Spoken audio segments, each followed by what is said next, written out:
दोस्तों, अगर कभी आपको अपने घर के आसपास सांप दिख जाए तो सनसनी फैल जाती है। सामान्य तौर पे छोटे सांप ही शहरी इलाकों और बाकी जगहों पे नजर आते हैं, लेकिन दुनिया में बहुत सारे सांप हैं जिनके बारे में जानने भर से आपके रोंगटे खड़े हो जाएंगे। इनकी लंबाई, रंग रूप और जहर की जानकारी इसके लिए काफी है। साथ ही दोस्तों, कुछ सांप या जीव ऐसे भी थे जो अगर आज भी जिंदा होते तो शायद आज हम और आप जिंदा ही नहीं होते। दोस्तों, आज हम बात करने वाले हैं दुनिया के सबसे बड़े और खतरनाक जीव के बारे में, जिसके बारे में सुनने और उसकी ताकत के बारे में जानने के बाद आपकी रूह तक कांप जाएगी। तो वीडियो को अंत तक जरूर देखिएगा, वो भी बिना स्किप किए हुए। साथ ही अगर अभी तक आप हमारी YouTube फैमिली का हिस्सा नहीं बने हैं तो जल्दी से हमारे YouTube चैनल को सब्सक्राइब करें और हमारी फैमिली का हिस्सा बन जाएं। दोस्तों, अगर कोई आपसे ये पूछे कि बताओ दुनिया का सबसे बड़ा सांप कौन सा है, तो जाहिर सी बात है आपका जवाब होगा एनाकोंडा, और होना भी चाहिए, क्योंकि हमारी जनरेशन में से लगभग हर किसी ने एनाकोंडा मूवी एक बार तो कम से कम जरूर ही देखी है। और साथ ही दूसरी बात ये भी है कि सच में ही एनाकोंडा अभी पृथ्वी पर मौजूद दुनिया का सबसे बड़ा सांप है। वैसे सोचिए, अगर हम दुनिया के सबसे बड़े सांप और दुनिया के सबसे बड़े मगरमच्छ को जोड़ें तो हॉलीवुड की एक नई साइंस फिक्शन मूवी की स्क्रिप्ट तैयार हो जाएगी। लेकिन ऐसा कहना बिल्कुल ही गलत होगा कि हमेशा से ही दुनिया का सबसे बड़ा सांप एनाकोंडा रहा है या दुनिया का सबसे बड़ा मगरमच्छ कैसियस ही रहा है।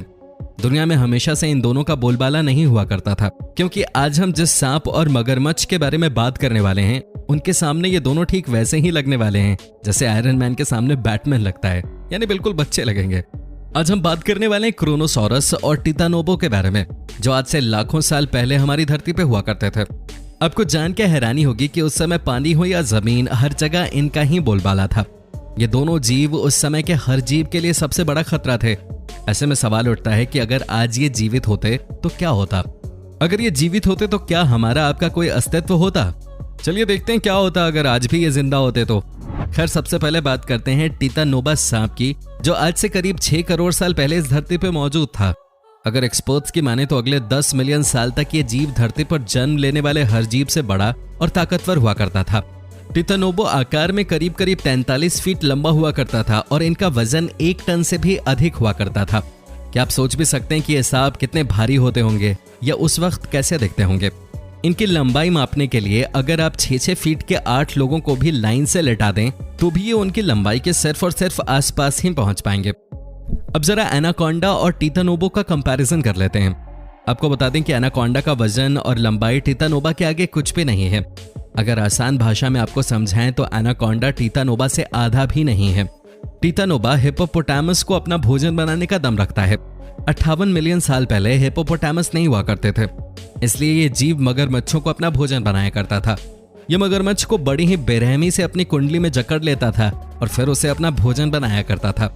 अगर बात शिकार की ही हो रही है तो क्रोनोसॉरस भी एक खूंखार शिकारी था, जो अपने शिकार को बहुत ही बेरहमी के साथ मारता था और उतनी ही बेरहमी से उसे खाता भी था।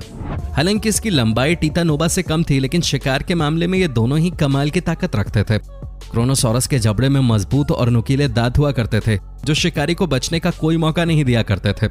इसके अलावा क्रोनोसॉरस की लंबाई 33 फीट हुआ करते थे, जो कि आज के समय में पाए जाने वाले सभी शार्क मछलियों से भी ज्यादा है। साथ ही साथ इस जीव का वजन 12 टन के बराबर था। अगर इसकी शरीर की बनावट की बात करें तो ये आज के मॉडर्न क्रोकोडाइल की तरह था, बस इसका आकार आज के मॉडर्न क्रोकोडाइल से काफी ज्यादा बड़ा हुआ करता था और शरीर भी 4 रिबकेज और एक ताकतवर पूंछ के साथ काफी मजबूत था। क्रोनोसॉरस बहुत ही अच्छे तैराक थे, जो पानी के अंदर भी बड़े शातिर तरीके से अपने शिकार को पकड़कर मारने के लिए जाने जाते थे। अब अगर इन दोनों जीवों का कंपटीशन किया जाए तो आपको बता दें कि इन दोनों जीवों का कभी भी एनकाउंटर नहीं हुआ, क्योंकि ये दोनों ही जीव अलग अलग समय काल से ताल्लुक रखते हैं। साथ ही इन दोनों जीवों के हैबिटेट में भी काफी अंतर देखने को मिलता है। जहां क्रोनोसॉरस दक्षिण समुद्र के ठंडे पानी में रहना पसंद करते थे, वहीं दूसरी तरफ टिटानोबा गर्म जलवायु में रहने के शौकीन थे। इन दोनों में भले ही काफी चीजें अलग थी, लेकिन एक चीज समान थी और वो थी इनका खौफ। जरा सोच करके देखिए कि ये दोनों जीव अगर एक साथ इस धरती पर जिंदा होते तो क्या होता? क्या ये शांति से हमारे बीच रह पाते या इनका कहर मानव प्रजाति का अंत ही कर देता? हालांकि ये बहुत बड़ा और ऐसा सवाल है जिसका सही और सटीक जवाब किसी के पास नहीं है।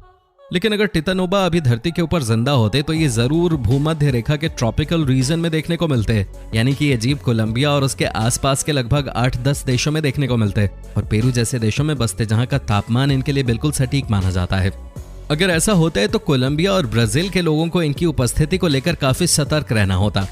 उन्हें अपने घर के चारों ओर बिजली की तारों से फेंस करना पड़ता ताकि ये जीव उनके घर में न घुस पाए। उनका परिवार और उनके पालतू जानवर इनसे बचे रहें। इसके अलावा उन्हें सोते समय भी अपने आसपास एक इलेक्ट्रिक गन रखनी पड़ती जो मुश्किल के समय में उनका साथ देती।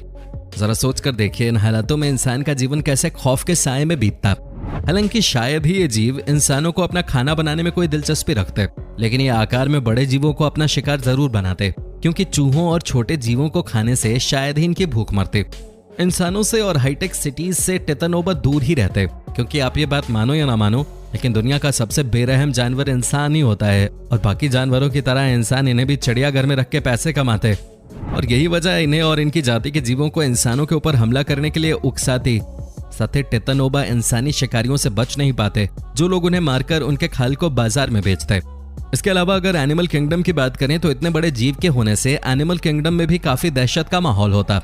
साथ ही अगर ये लंबे समय तक एक जगह रहते तो उस जंगल को ये कुछ सालों के अंदर ही खाली कर देते। इसके अलावा जंगल के राजा का खिताब हमारे किस्से कहानियों में शेर को नहीं बल्कि टितानोबा को दिया जाता, जिसकी वजह से ये जीव किसी भी जीव को अपना भोजन बनाने से बिल्कुल भी नहीं हिचकिचाते। और इन हालातों में हमारी इकोसिस्टम की फूड चेन में काफी दिक्कत आती, जिसके चलते कई सारे जानवर या तो विलुप्त हो जाते या विलुप्त होने की कगार पर होते। हमारी खुद एक रिसर्च के हिसाब से कुछ जीव काफी जल्दी ही विलुप्त हो जाते, जैसे कि वेल, शार्क, जायंट आर्मिटेलो, मिंटिस, डॉल्फिन, चीता, शेर और जैगुआर जैसे जीव। टितानोबा से बचने के लिए बड़े बड़े जानवर धीरे धीरे दूसरी जगहों पर प्रस्थान करते, जिसके चलते ट्रॉपिकल फॉरेस्ट टितानोबा नाम के दानव का घर बन जाता। लेकिन इसका परिणाम अच्छा नहीं होता। इसके चलते समुद्र के अंदर और कई छोटे छोटे तालाब के अंदर काई लगनी शुरू हो जाती, जो धीरे धीरे फ्लोरा फौना को पूरी तरह से समाप्त कर देती। और इसका सबसे बड़ा दुष्प्रभाव अमेज़न के जंगलों पर पड़ता। साथ ही ये लंबे समय तक एक जगह रहते तो इस पूरे जंगल के अंदर रहने वाले जीवों को अपना आहार बना लेते। उसके बाद जब एक जगह कोई पशु या जीव बाकी नहीं बचता, फिर वो दूसरी जगह प्रस्थान करते। इस तरह धीरे धीरे करके वो एक के बाद एक जंगल को समाप्त कर देते, और जब जंगल पूरी तरह से समाप्त हो जाते तो उसके बाद वो मजबूर होकर इंसानों के इलाकों की तरफ प्रस्थान करते। वो उन ग्रामीण इलाकों के लोगों को और जानवरों को अपना आहार बनाते जो वहां मौजूद होते।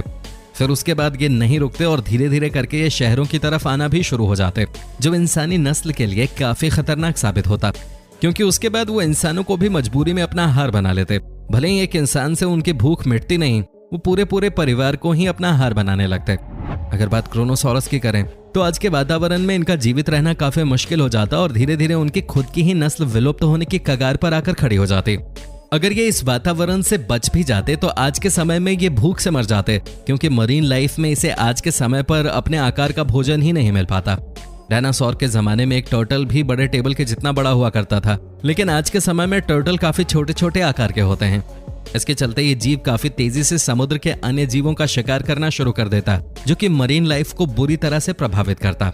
ये जीव समुद्री कछुए के साथ साथ बड़े जीवों का भी शिकार काफी तेजी से करता, जैसे वेल, डॉल्फिन, शार्क, क्रोकोडाइल और बड़ी मछलियां। अगर सिंपल भाषा में आपको समझाएं तो इसके सामने समुद्र का कोई भी जीव आता तो ये उसे बड़े ही आराम से मार के उसे अपना भोजन बना लेता, जिसके चलते मछलियों की काफी सारी प्रजातियां विलुप्त होने की कगार पे आ जाती।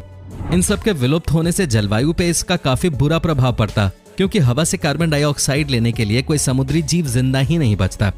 इसके अलावा मछुआरे भी इस जीव के डर से समुद्र के अंदर जाने से डरते, और जब समुद्र के अंदर मछलियां ही नहीं बचती तो बेरोजगार भी हो जाते। साथ ही समुद्री जहाजों को भी काफी मजबूत बनाना पड़ता, ताकि इस जीव के मजबूत जबड़े शिप्स के ऊपर अटैक ना कर सकें। इसके साथ ही हमारी जल सेना को भी इससे काफी परेशानी होती। उन्हें पड़ोसी देशों के साथ साथ इस समुद्री दानव से भी सतर्क रहना पड़ता। तो दोस्तों आज के वीडियो में बस इतना ही। अगर आपको वीडियो पसंद आई हो तो वीडियो को लाइक करें और साथ ही वीडियो को अपने दोस्तों के साथ शेयर करें। और अगर आपने अभी तक हमारे चैनल को सब्सक्राइब नहीं किया है तो जल्दी से हमारे चैनल को सब्सक्राइब करें, ताकि आगे आने वाली किसी भी वीडियो की नोटिफिकेशन आप मिस ना करें।